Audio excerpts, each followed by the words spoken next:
예수 그리스도의 나심은 이러하니라.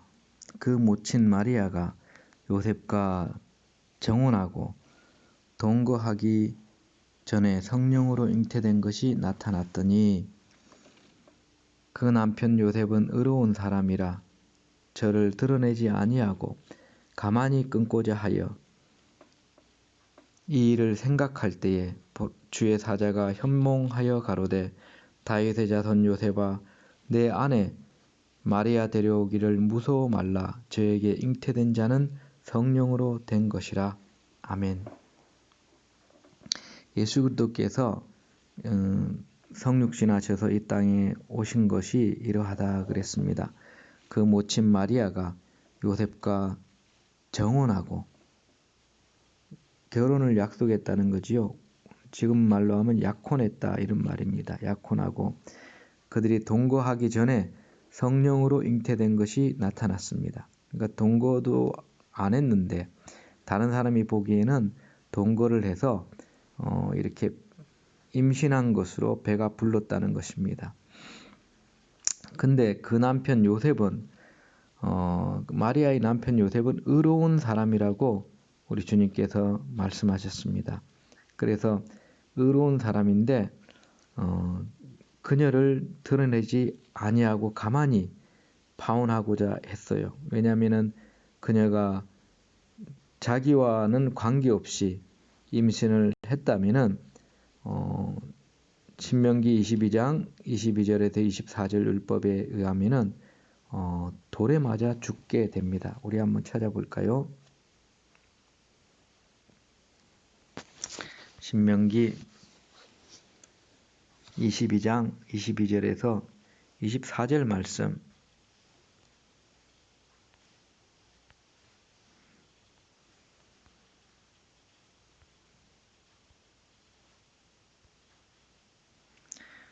남자가 유부녀와 통간함을 보거든 그 통간한 남자와 그 여자를 둘 다 죽여서 이스라엘 중에 악을 제할지니라.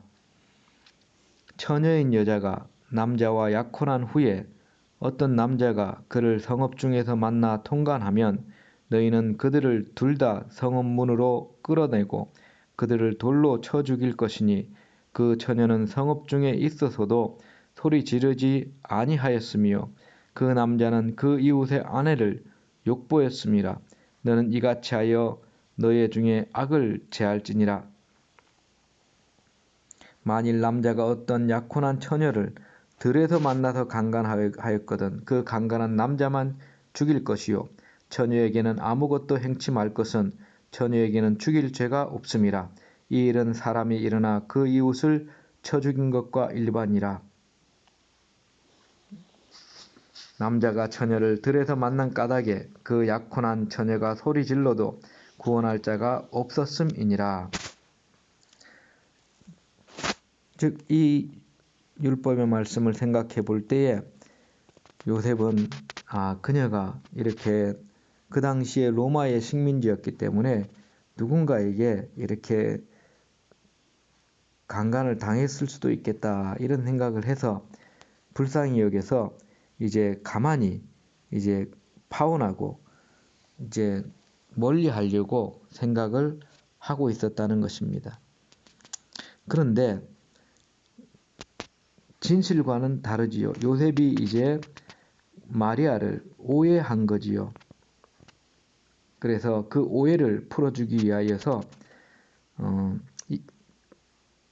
하나님의 천사가 꿈에 나타났습니다. 이렇게 특별한 개인적인 오해 같은 경우에는 하나님의 천사가 직접 얘기해 주지 않는다면 아마 알 수가 없을 거예요. 그래서 특별하게 이렇게 하나님의 천사가 요셉에게 나타나서 꿈에 나타나서 이야기를 해준 것입니다. 다윗의 자손 요셉아 내 아내 마리아 데려오기를 무서워 말라. 내 아내라고 분명하게 기록하고 있습니다. 마리아는 요셉의 아내예요. 그래서 첫 번째 아들만 우리 주 예수 그리스도만 성령으로 잉태하여 낳았고 그 다음에 두 번째, 세 번째, 네 번째 이렇게 여러 또 아들, 딸을 낳았는데 그 자녀들은 다 이제 마리아와 요셉의 정적인 관계에 의하여서 태어나게 되는 그런 자녀들인 것입니다. 그런데 마리아는 요셉의 아내인 것입니다. 요셉의 아내, 내 아내 마리아다. 이렇게 분명히 주님께서 이 성경 말씀에 기록했는데 가톨릭에서는 잘못된 교리로 평생 동정녀다. 뭐 이런 식으로 그 잘못 이야기하고 있습니다. 그렇지 않습니다. 마리아는 요셉의 아내인 것입니다. 마리아 데려오기를 무서워 말라. 두려웠던 거지요. 마리아의 임신이 자기가 그 결혼하기 전에 이렇게 관계를 가져서 임신을 시켜서 속도 위반했다는 뭐 이런 비난을 받는 것도 두려웠고 자기 아들이 아니었기 때문에 두려웠을 것입니다. 근데 무서워 말라 그랬습니다. 저에게 잉태된 자는 하나님의 거룩하신 영으로 잉태된 것이라 그랬습니다. 하나님께서 잉태하게 해주셔서 거룩한 영으로 잉태하게 해주셔서 잉태된 우리 주 예수 그리스도십니다. 그러니 우리는 하나님의 피조물인 것입니다. 마리아도 하나님의 피조물이고 요셉도 하나님의 피조물이고 우리를 만드신 분은 하나님 아버지와 우리 주 예수 그리스도께서 우리를 만드신 분입니다. 우리 성도들은 항상 하나님의 말씀에 순종하면은 복이 되는 것입니다. 우리 인간의 이성으로는 이해할 수 없는 일들이 우리 주 예수 그리스도 안에서는 일어날 수 있습니다. 저와 여러분은 믿음의 눈으로 항상 바라보고 살아야 될 것입니다.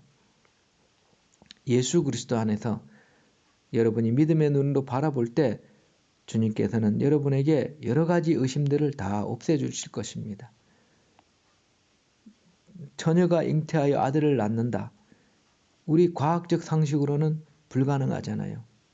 그러나 하나님께서는 가능한 것입니다. 요즘에는 이제 인공수정을 통해 가지고 자녀를 직접 낳기도 하지만은 하나님께서는 성령으로 잉태케 하실 수 있는 분이십니다. 말씀으로 천지 만물을 창조하신 분께서 어찌 성령으로 말씀으로 이렇게 잉태치 못하게 하시겠습니까? 당연히 잉태하게 하시지요. 흙으로도 사람을 만드신 하나님이십니다. 저와 여러분은 하나님의 온전히 전능하심을 믿고 하나님의 긍휼하심을 믿을 때에 저와 여러분이 하나님의 은혜 가운데 살아가게 되는 줄 믿으시기 바랍니다. 오늘도 주 안에서 하나님께서 믿게 해주심으로 여러 가지 개인적인 그런 기적들도 체험하시고 하나님께 항상 영광 돌리면서 살아가시는 우리들도 다 되시기를 주 예수 그리스도 이름으로 축원드립니다. 아멘.